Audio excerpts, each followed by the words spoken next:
Well, folks, we got a bunch of really big stories for you today dealing with the Nintendo Switch 2 because, look, when it comes to the Switch 2, what we care about the most is games. We also care about how games are made. And so we have an amazing story in here dealing with Nintendo and their employees and the geniuses that they have going on with the game development side of things. I'm really excited about that. We have an update on Elden Ring Tarnished Edition as well. We could be getting a release date for that game fairly soon. We have more going on here dealing with the Amazon and Nintendo situation.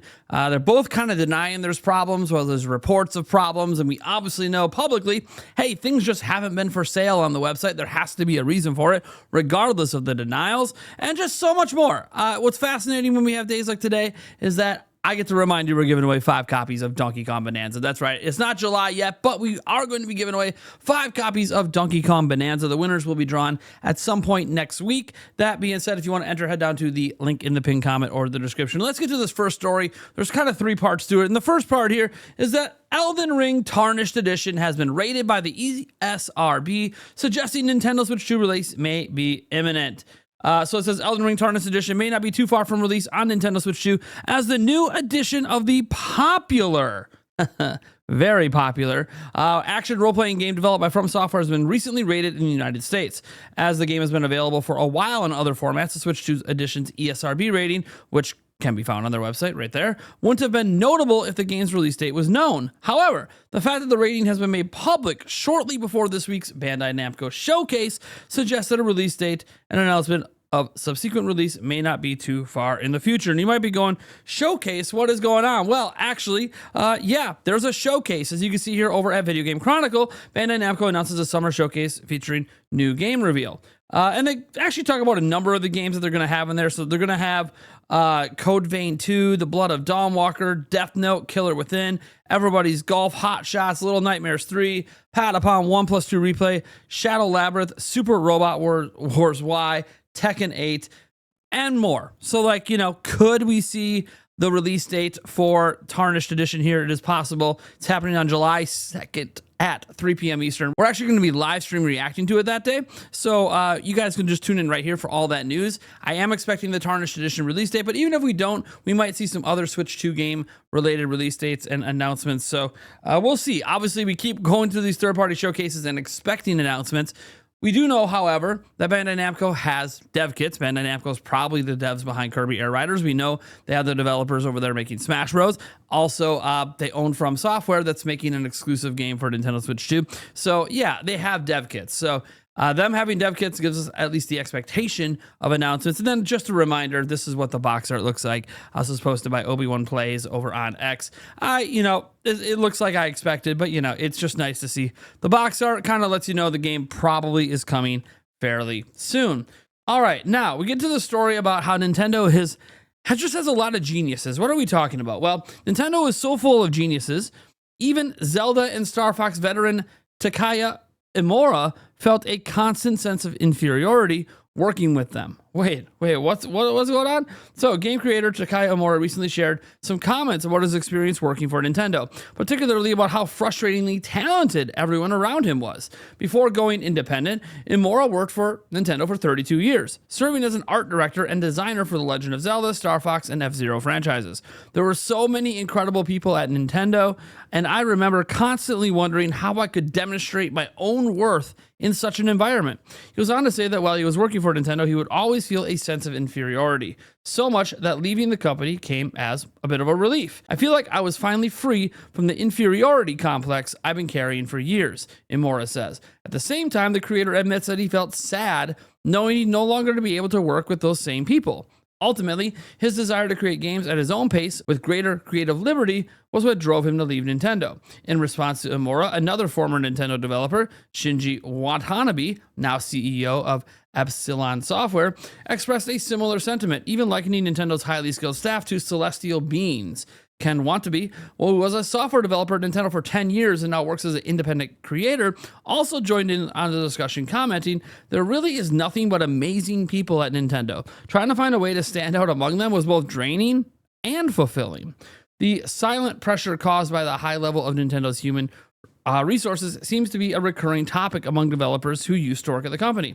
While the testimonies from Imura and his former colleagues come from a mostly positive place, there have also been creators that were more negatively affected by the environment. CG designer Miyachi Kochi went viral in 2023 for saying that Nintendo was like a haven for geniuses and superhumans, but for an average person like me, it was hell.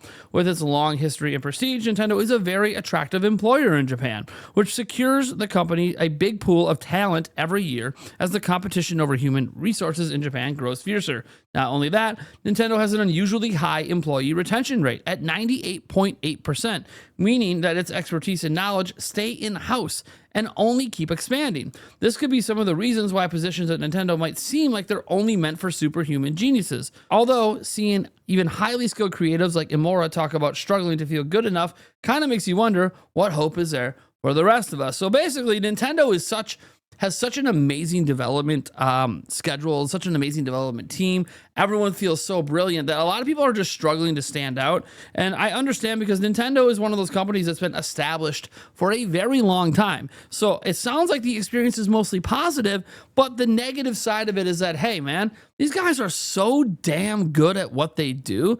How the hell am I ever gonna stand out? Now remember, Nintendo does give opportunities for standing out to happen. Splatoon came off of allowing younger developers to try new ideas, and now they seem like geniuses coming up with Splatoon and the way that works. And Nintendo gives these opportunities all the time, but it's one of those things that, you know, even after working there for 32 years, there was that sense of relief that, the pressure's kind of off me to live up to those standards. And the standards probably aren't like explicitly said. Like, I doubt Nintendo walks up to every employee and is like, you must be as good as this person, or you must. But the fact that there are people that are just so, godlike in the company. I mean, they talked about it themselves, like viewing these people as like celestial beings, that they're so damn good that you do kind of feel a little bit of an inferiority complex trying to work on games alongside them. Some of that is probably just the mental thing of like, you have these people up on a pedestal. Some of it, though, could be reality. Again, 98.8% retention rate means almost all of their upper staff were, started at the bottom and worked their way up and got internally promoted. And then a bunch of people have been working there for so damn long that they're just really good and might be better at your job than you are. And that could be really, really hard to take every single day as you're trying to find a way to stand out. I do think that there is that sense that employees want to have progression opportunities, and they definitely exist. But Nintendo is so set in stone with their creators for 10, 20, 30, 40 years that, those opportunities to advance don't come around as often because nobody leaves the company. 98.8% retention rate. People just don't leave. So that means the opportunity to advance isn't quite as high, but also the satisfaction rate of working there also must be pretty high because people don't really leave the company. Now, we know Nintendo in their given areas ranks as like the number 2 highest rating, the number 2 highest average employee salary. We know their execs don't make crazy amounts of money like a lot of other companies do, even other companies in Japan. The executives make a pretty modest amount of money, so the money does kind of trickle down to the actual staff. And on top of that, they get their twice a year bonus stuff. So the Nintendo does tend to treat their employees very well, but that doesn't mean there's not just a lot of pressure to try to live up to standards of absolute legends. Like, imagine you're working on a game, like a new Zelda game, and you have Fujibayashi and Aonuma in the room with you. That can feel, I can imagine the kind of pressure a new staff member on the Zelda team is going to feel having those people in the room. Now, obviously, it's on them to make the new staff feel comfortable, but still, internally, you're going to be like, damn, dude, that's Fujibayashi, man. Dude, he's the guy who's like the genius behind Breath of the Wild. Dude, that's Eiji Aonuma, man. He's been running the Zelda series forever. Majora's Mask, he's all the way back at Ocarina of Time. Like, yeah, there's legendary status with some of these people, and they stick around. So I kind of understand the pressure. I think it's also part of what us fans appreciate and how Nintendo is built different. That being said, we have a game coming back that we haven't had in a long time. EA Sports posted this up saying, bring the madness, let's run it back. College basketball, it's in the game. So college basketball is coming back. Reportedly, it might be a year or two before we actually see a game, but a deal must have been reached for college basketball to come back. No surprise, given that NCAA football, the college football game. I guess it's not called NCAA, but whatever. Absolutely blew up. Like it absolutely blew up. It's breaking sales, especially compared to the franchise in the past. So no surprise that I think a lot of college sports games are going to come back. There's like reports out there about contracts being in the work for potentially college baseball getting the game as well. So we'll see what happens. But there you go. College basketball is coming back. Obviously, we hope it's good. Next up, we have a story that talks about how great the Switch 2 is. And when we're talking about greatness, we're talking about the power of the system. Pretty crazy, because it has to do with an update to a Switch 1 game.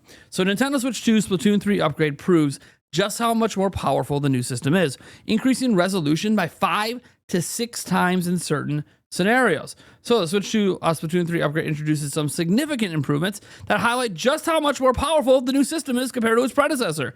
And this comes from Digital Foundry. That's the crazy part. The tech experts at Digital Foundry shared their analysis of multiple Nintendo Switch 2 upgrades for several original Switch first-party titles like Super Mario Odyssey, Zelda Link's Awakening, Echoes of Wisdom, and a few others, highlighting how the games have been improved on the new generation hardware. The improvements introduced to the vast majority of the games, however, didn't highlight how much the new console is more powerful than its predecessor, as the Splatoon 3 upgrade does.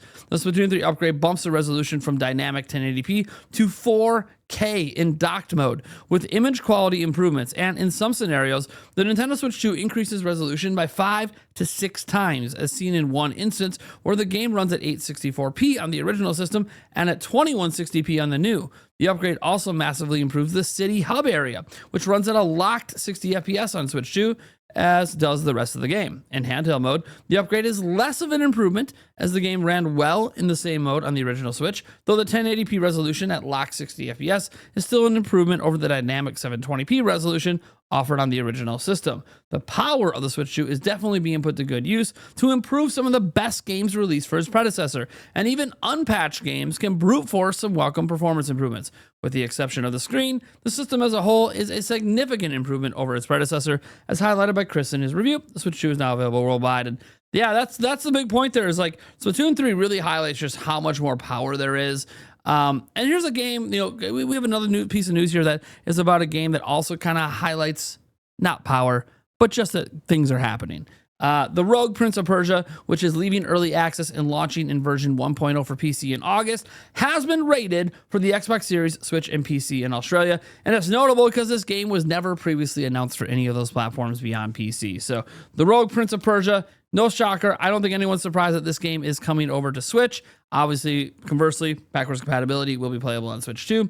But you take that forward to Wills. Now, we were talking about Switch 2 editions, especially the update for Splatoon 3, which was free. Well, we have some news about that coming from Nash Weedle, because more Switch 2 editions seem to be on the way. And the thing about Nash Weedle is he said a lot of things about Switch 2 that as time moves on keep proving to be true, and that's why we pay attention. Some might call this a leak, some might call it a rumor, but here's the information. Don't you miss some game updates for Switch 2? Not all the announced ones have been released yet, but the new wave of announcements for the Switch 2 edition games might be closer than expected. And this is something you can see happen on the Nintendo Today app. This could also happen in that rumored Nintendo Direct. Obviously, if we don't get the Elden Ring Tarnished Edition release date in the Bandai Namco event on Wednesday, then you suspect that's probably being saved for a Direct. So we'll see. But you know what also involves saving? Well, how about being able to actually be able to store your games? Switch 2 uses microSD Express exclusively, and getting any high capacity ones, the 512s and the 1 terabytes, have been quite difficult. A lot of companies that make them have been caught off guard, but a new company is entering the fray, and the more companies that are making these cards, the better ultimately, right? That gives consumers more options and more opportunity to buy. And that includes Team Group. You see a 1 terabyte right there with the micro EX that's Express. And today, Team Group announced the launch of a new Apex SD 7.1 micro SD Express card, which promises next generation high-speed storage for handheld gaming. Its primary usage case is, of course, Switch 2, which launched earlier this month. The Apex SD 7.1 features PCIe Gen 3 X1 interface and NVMe protocol. Again, this is actually standard for all micro SD Express, and has an A1 rating for application performance, delivering significantly faster data transfer speeds. This is compared to other versions of SD Express, not SD Express, micro SD. Thanks to the PCIe lane, the Apex SD 7.1 offers read speeds far beyond those of traditional micro SD cards of up to 800 megabytes per second, which is 8x and 2.6x faster than the Team Group Elite micro SD XC A1 V30, which is up to 100 megabytes per second, which there are some micro SD cards faster than that, so it's not even the fastest out there. But yeah, and it says the T-Create Expert SDX V90 that was up to 300 megabytes per second. As I said, there are faster ones. It offers optimal performance on devices with micro SD express slot, such as the aforementioned Switch 2, but it remains fully backwards compatible with handheld consoles. Yeah, because you can use micro SD express in any micro SD slot. Now, Team Group produced the card in capacities of 128, 256, 512, and 1 terabyte, with the highest capacity model able to store up to 18 games, assuming the average size is 26.8 gigabytes, like The Witcher 3 Wild Hunt Complete Edition. It also supports video speed class V30 and 4K Ultra HD video recording, just noting that you can use it in like camcorders and stuff like that. It is resistant to water, shocks, x-rays, static electricity, and extreme temperatures, enabling stable performance even in harsh environments. Pricing details are unfortunately not available yet, and we don't even know when they're launching. They do have a website for it that has like, oh, you can buy it at Amazon, you can buy it at Best Buy, you can buy it in B&H Photo, but all their links just go to general pages for all their products, and the micro SD expresses aren't actually up. So we don't know the pricing. We don't know when they're coming in stock. We just know they're coming, period. Another person entering the space. And then we get to our final story today. I mentioned earlier that Amazon and Nintendo have been going back and forth, and we don't really know what's going on. But Bloomberg is claiming they know, even though in their report's being denied by both sides. Kind of weird. So Bloomberg says Amazon misses out on Switch 2 sales after Nintendo pulled products from the U.S. site. So it says Nintendo company pulled its products from Amazon.com Inc.'s U.S. site after a disagreement over unauthorized sales. This is what they are claiming, meaning the e-commerce company missed out on the recent debut of Switch 2, the biggest game console launch in history. The Japanese company stopped selling on Amazon after noticing that third-party merchants were offering games for sale in the U.S. at prices that undercut Nintendo's advertised prices, according to a person familiar with the situation. Again, this is their sourcing. Enterprising sellers were buying Nintendo products in bulk in Southeast Asia and exporting them to the U.S., said the person who requested anonymity to discuss confidential information. Nintendo product listings started disappearing from Amazon's U.S. site last year. Gaming news outlets reported at the time the listings had previously appeared as sold by Amazon, which typically denotes merchandise the online retailer buys directly from brands.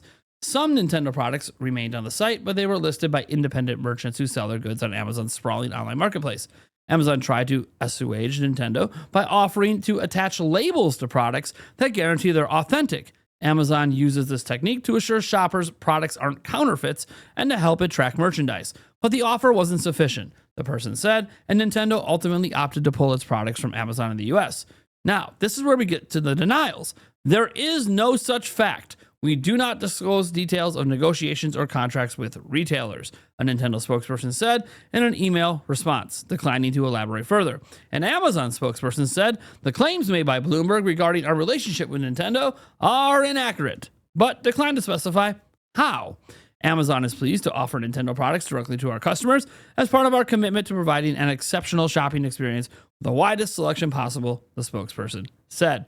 When Nintendo released the hotly anticipated Switch 2 this month, Walmart Inc., Target Corp., Best Buy Corp., and GameStop Corp. all stocked the console in their U.S. stores. Amazon is selling the Switch 2 in foreign markets, including Canada, Japan, and the UK, but the company's U.S. customers have been out of luck, with some taking to social media to wonder when the world's largest online retailer might have it in stock. The U.S. accounts for about 2/3 of Amazon's sales.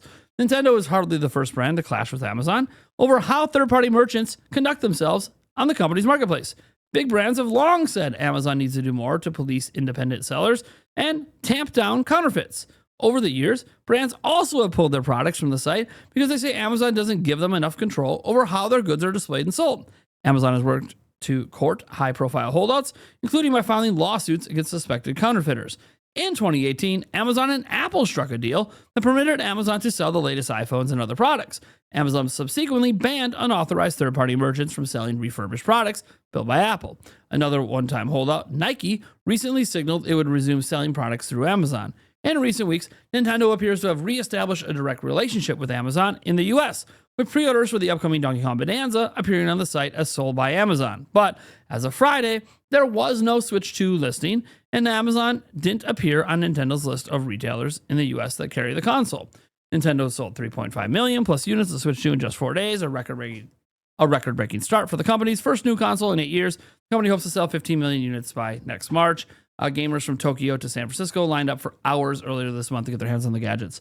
The long-awaited Switch 2 succeeds the hot-selling original, which pioneered a hybrid design that let gamers play at home, on a TV, and on the move. Now, what's interesting about this report, of course, is that, look, we haven't really heard what the reasoning was. Now we're starting to see, okay, it wasn't just like, some people thought maybe it was because like there's all these like ROM devices being sold. Really, it turns out that according to Bloomberg, it's because people were mass buying bulk products in like Southeast Asia for cheaper than MSRP and then offering them in Amazon US for cheaper than US MSRP, which was undercutting Nintendo's official sales on Amazon.